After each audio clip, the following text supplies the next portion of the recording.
7:50 de la mañana, es miércoles, como todos los miércoles hablamos de temas de salud y hoy queremos llevar a la pantalla de su televisor información que le permita tomar decisiones, cuidar a su familia, prevenir enfermedades.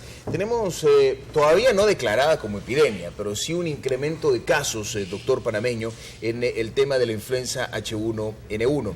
Es un tema que ya conocemos los salvadoreños porque ya tuvimos epidemia, todavía no ha sido llamada así. Y la primera pregunta que yo le traslado, doctor, es aquel amigo que nos está viendo y que probablemente está sufriendo las gripes tradicionales del cambio de clima, porque estamos entrando al invierno, ¿cómo puede identificar si es una gripe, si es un resfriado común, si es una alergia o si se trata de la influenza H1N1? Bienvenido, doctor, buenos días. Gracias, un gusto enorme estar con la comunidad de nuevo aquí con ustedes. Sí, estamos asistiendo en este momento a la manifestación plena de la temporada de influenza, porque el punto que lo que se está viendo ahora es la aparición de la así llamada influenza estacional.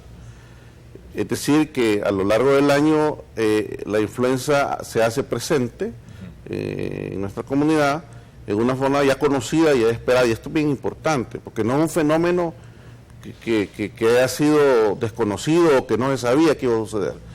La influenza o gripe, que es lo mismo, va a diferenciarse sobre todo el resfriado común y algunas otras alergias respiratorias, principalmente porque, uno, produce fiebre, dos, produce un malestar intenso diferente a cualquier otro. Es una enfermedad quebrantadora realmente. Y en tercer lugar, es una enfermedad que en determinadas circunstancias, sobre todo cuando está participando el virus H1N1, puede avanzar hacia una neumonía y hacia formas graves rápidamente. Entre 24 a 72, de 1 a 3 días, alguien que posea características como ser una señora embarazada, obesos, enfermedades debilitantes, crónicas del corazón, del hígado, los riñones, personas con defensas bajas por diferentes situaciones, diabéticos en particular, niños muy chicos o adultos mayores, pueden en un periodo de 3 días llegar a desarrollar una neumonía tan grave que puede llevar a la muerte. Y esto, doctor, es clave porque lamentablemente los salvadoreños, por muchas veces evitar pedir un permiso en el trabajo, por muchas veces evitar el gasto que representa la consulta médico-privada, preferimos decir, no es una gripe, vamos ya hace 4 o 5 días, nos tomamos algún medicamento y vamos a ver qué pasa.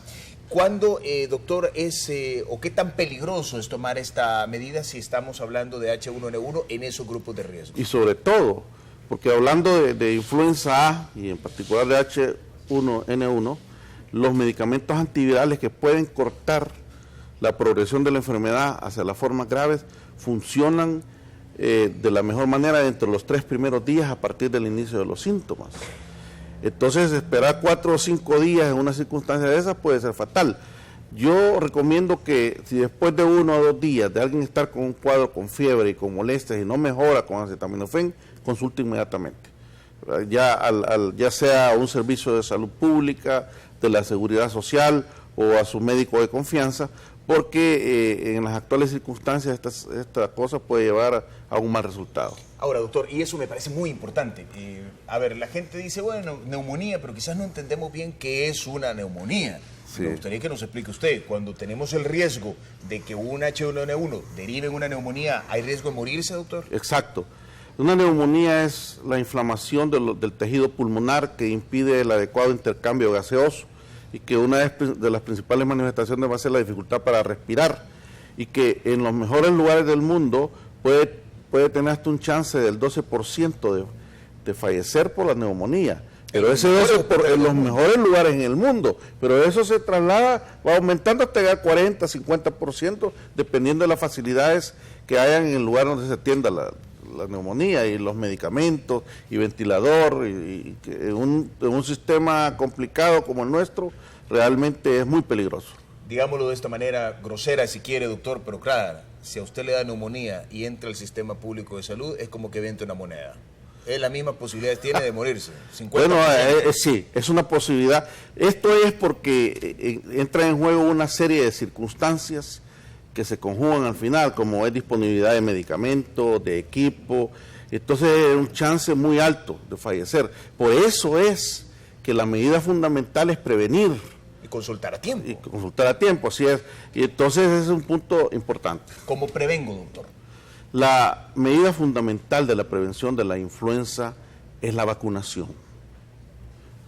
Hay otras medidas importantes, lavarse las manos, protegerse, pero el pilar fundamental con el cual, por ejemplo, después de la epidemia que tuvimos en 2003 aquí en Salvador, que mató cerca de 400 salvadoreños en aquella época, entre adultos y mayores y niños, cuando se introduce la vacuna en el esquema nacional de vacunación, en el primer año hubo una disminución del 77% en las hospitalizaciones y una disminución en la morbimortalidad del 57% de los casos. Entonces, esa es la medida fundamental, vacunar. Todo salvadoreño debería estar de acuerdo a las normas internacionales y a los protocolos existentes que aplique a la vacuna, debería recibirla, ¿verdad? En el momento apropiado, con la formulación apropiada y a las personas apropiadas, porque hay una estrategia para implementar esto. Bien, voy a despedirme de usted con una última pregunta, doctor, porque me parecía preocupante. Cuando lo entrevistamos esta semana sobre este tema del H1N1, usted decía, lo que más me preocupa es que no están los medicamentos adecuados o los ideales. Primero, ¿cómo llegó a esa conclusión? Y segundo, ¿ya se tienen o no se tienen sobre la base de su consulta privada? Yo ejerzo en la práctica privada por noticias periodísticas, que no me consta más que por eso. Hemos sabido que Salud Pública y el Seguro Social han sido abastecidos. A mí no me consta, pero saben por eso. Algunos hospitales privados también han logrado tener algunas reservas, muy pocas, hablando de ni 10, 12 tratamientos, son 10 cápsulas por persona adulta, que el medicamento se llama oseltamivir, y hasta el día de ayer, no estaba disponible en la red de farmacias privadas. Yo he estado, en este momento el 70% de la consulta que yo estoy atendiendo es por influenza.